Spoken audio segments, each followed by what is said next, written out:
we're going to talk about surgery. Your dog's going in for surgery. It's got to be put under for a short surgery, long surgery. There are some risks involved. There's some questions that you can ask. So let's talk about the process and how a vet might go about this. So, well, risks. The first thing is that any time that you anesthetize a human being, there's a risk of about 1 in 10,000 mortality rate. It's 10 times higher for dogs. It's about 1 in 1,000. It's still pretty low, but it is definitely better for humans than it is for dogs. Why is that?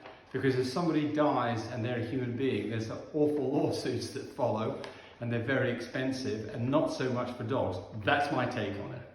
But there are some things that can be done to reduce the risk of death through anesthesia. We're going to talk about the protocols that are used and why they're used. All right, so why do you anesthetize a dog? Well, it seems pretty easy. Obviously, you can't, the dog can't feel any pain. If it does, you're not going to be able to get the surgery done. So the purpose of anesthesia is a bit more than that. It's to paralyze the animal so it can't move. It's to get rid of its memory of the operation so that it doesn't have big stress after the fact. And it controls a few other things like breathing and reaction to pain. These are all things that anesthesia accomplishes this, if I can say the word right. So, what's the process? Well, there's two different kinds of gas. Typically anesthesia, we talk about anesthesia, we're typically talking about anesthesia through inhalation of a gas. And there's a couple of gases that are used, and they're called isoflurane, or fluorane. Isoflurane, but spell it right. Make sure I got it right. Isoflurane, but yes, isoflurane. And then there's another one that is called sevoflurane. Sevoflurane. And the way that the vet will be talking about this, I think I'm going to use iso or I'm going to use sevo. Those are the two gases that are used.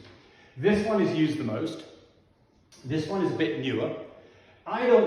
Again, I'm not an anesthetist, so I don't know the ins and outs of why you might use sevo over iso. But this is the one that most of the vets are using, and it's probably because they've got older equipment. I don't think that one should get particularly concerned about which kind is going to be used on your dog, because they basically both do the same thing. Let's get rid of that. Okay, so one way that you do this is you do what's called mask down.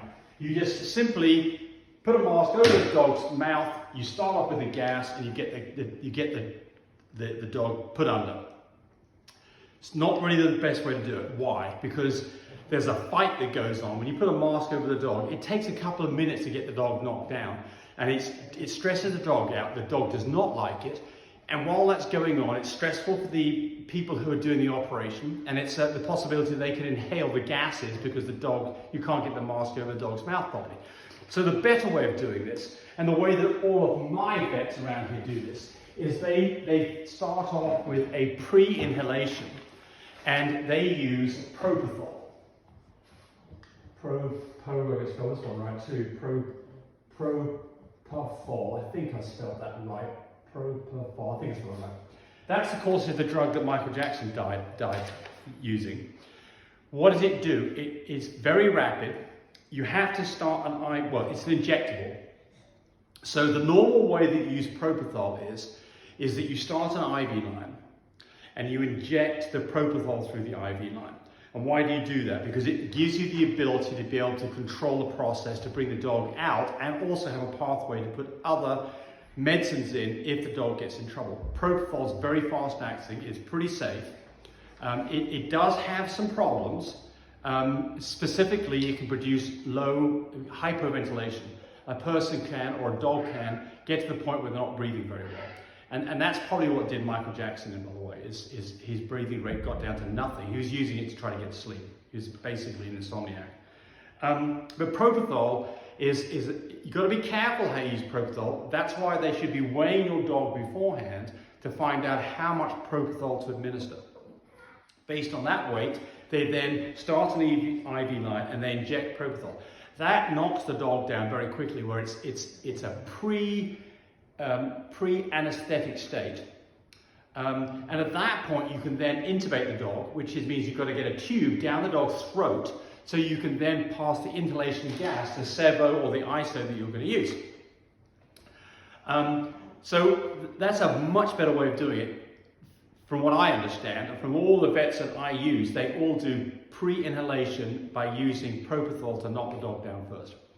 You can do surgeries with nothing other than Propofol. There's times when you have to do that. One would be, for instance, that you're going to do some kind of surgery on the top part of the dog's mouth and you can't use an inhalation product because you can't get them intubated.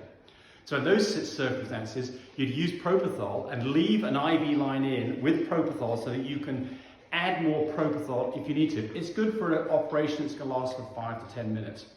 A C-section surgery is going to take more like 30 minutes to 45 minutes to an hour, depending on the number of puppies and whether there's any complications. And so Propofol is not a drug that you'd use by itself. Some vets do that. But if you're going to do a quick thing, like maybe you're going to laser some dogs' nares to open up their nostrils a bit, it might be that you're going to simply do this by starting an IV line and using Propofol and nothing else. When you use Propofol, though, I think that it's a good idea to have oxygen on hand because you can get to this low hypoventilation state where they're not breathing as well as they should, and some oxygen can help that situation. But anyway, so the normal procedure would be this.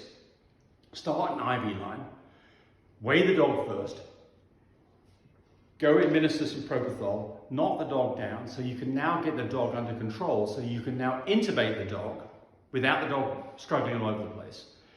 And then start anesthesia through an inhalation of a gas, ISO or sevoflurane. Now, so there are some problems with the whole process. You know, I said there's a mortality rate of something like 1 in 1,000 for dogs. Why is this so? Well, the things that can go wrong is low blood pressure, low temperature, hypothermia, low heart rate,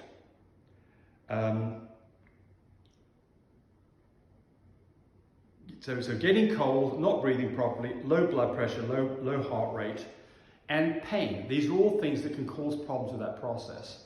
So it's a good idea that the dog is being monitored for whatever you possibly can. And that's not the things that all vets do, but what would you want to monitor? Well, you want to have a pulse oximeter on the dog so you can measure the oxygenation of the blood.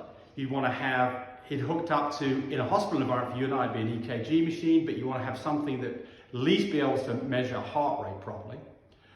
You want to be able to measure the amount of gas they're taking in, so they'll have a diaphragm that's moving up and down so they can actually measure what the gas rate that they're using.